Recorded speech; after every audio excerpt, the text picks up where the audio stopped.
we've been riding this wave from afar. I mean, you're there with the club on and off, and this is your team. We feel like they, I think, have exceeded expectations. I don't think that's being too outrageous with that thought. I mean, I came in thinking you guys could maybe hover around 500 if everything worked out.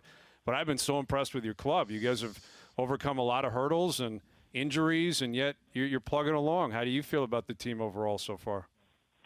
Yeah, Brian, they've been great, man. The young group, I think ever since last summer when those guys came up and were just talking about and thinking about and working hard at winning, that was the best sign for us. So oftentimes when you see guys get to the big leagues, you can see it's a little bit of a sigh, and I'm so glad I'm here.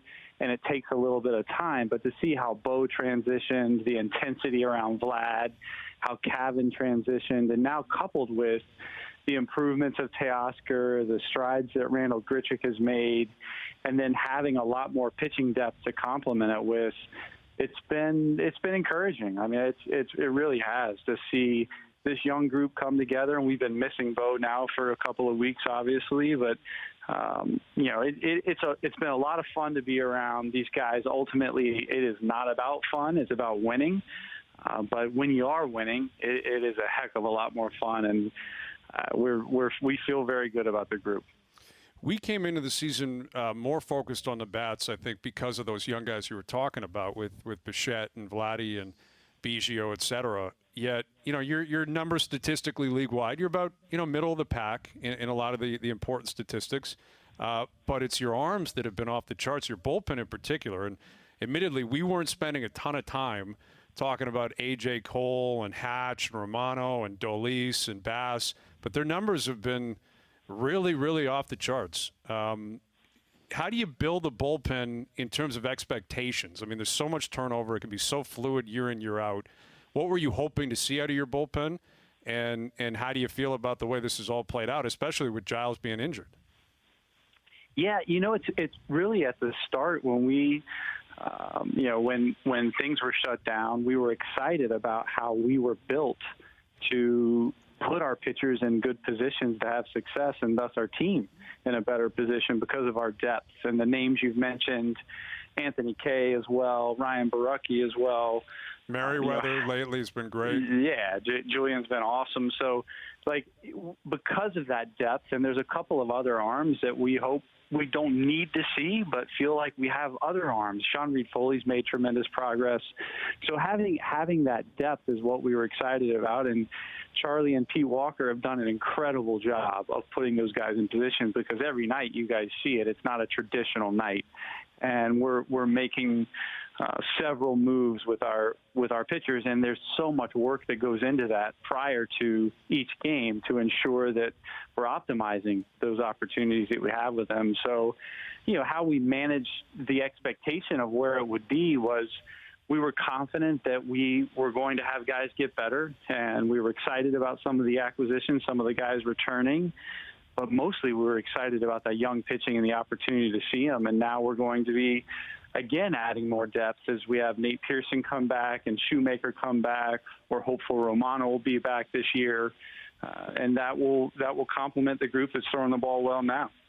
Ross, you guys were proactive at the trade deadline. Was that basically kind of almost like a scenario to your young guys and a feather in their cap saying, hey, you've had a terrific season so far. Things have come together. We want to invest in the group here and, for lack of better words, reward them a little bit to help them along here in the process to try and make the playoffs? Well, I would say certainly where the team is always factors in, and your belief and faith in them. So, we're all in this together. We're all in it for one reason, and it's to win. And feathers and caps and acknowledgement is definitely a positive thing. But I think what's driving it is us trying to continue to make the roster better and make this a better and better organization every year, and balancing it with now having opportunities with a little bit of depth in our system. We felt like we could add to this major league team, and it was good. They were good opportunities for us that we felt good about it. And you're not always going to line up, and we wouldn't have done deals if we didn't like what the shape of the deal was or what the acquisition cost was. And we were fortunate that that we were able to line up several times. So, Robbie Ray he looked really impressive last night.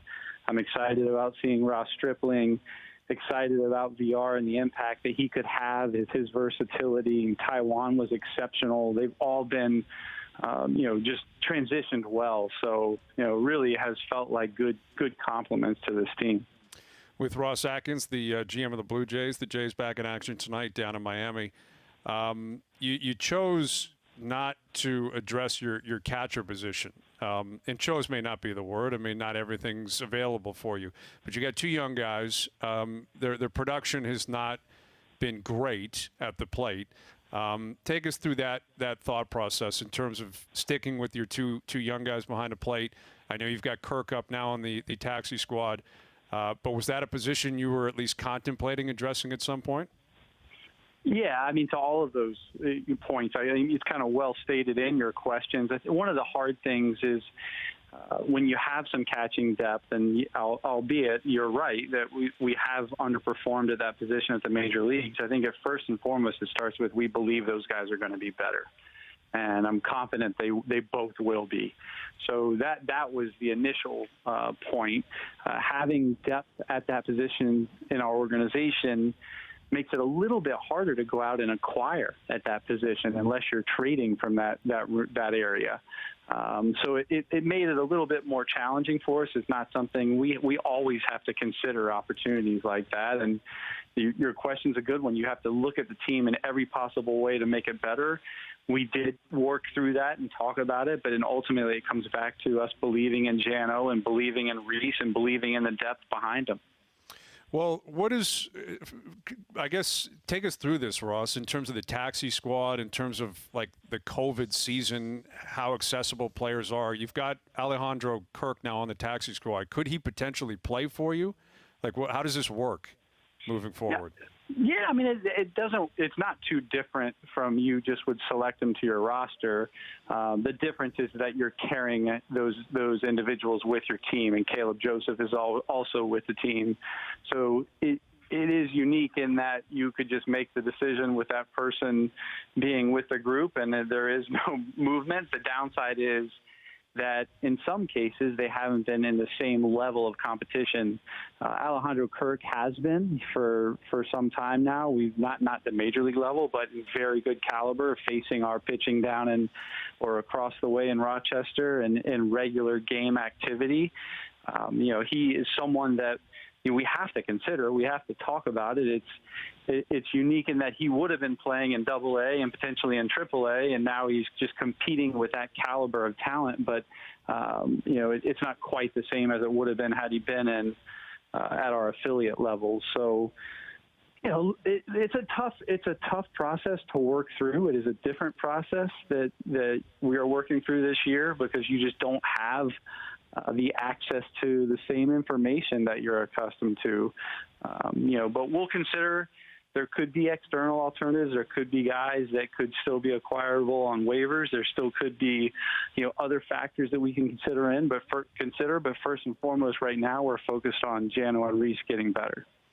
With Ross Atkins, the GM of the Jays, you mentioned Bo Bichette and his status. Where are we at, in terms of timeline and the expectation that once he returns, he'll be back at 100% and ready to play every day? Yeah, he's been moving around, taking ground balls and swinging, so he feels good. He's pain-free. He's back to 100% of strength, so now it's just a matter of getting him game ready. And we'll work with him on that, barring no setbacks, and just do it as quickly as we can do that in a safe way, and also putting him in the best position to be ready to compete at such a high level. Well, it continues tonight down in Miami. You had a busy few days, a lot of movement, but your team is moving in the right direction. I think there's a lot of excitement up here in Toronto, and I'm sure you're picking up on that, whether you're in Buffalo and Miami, wherever you happen to be, Ross. But we always appreciate you finding time for us, and we'll do this again down the road. Thank you for this. All right, Brian. Thanks, guys. Thanks for having me on. Have a great night.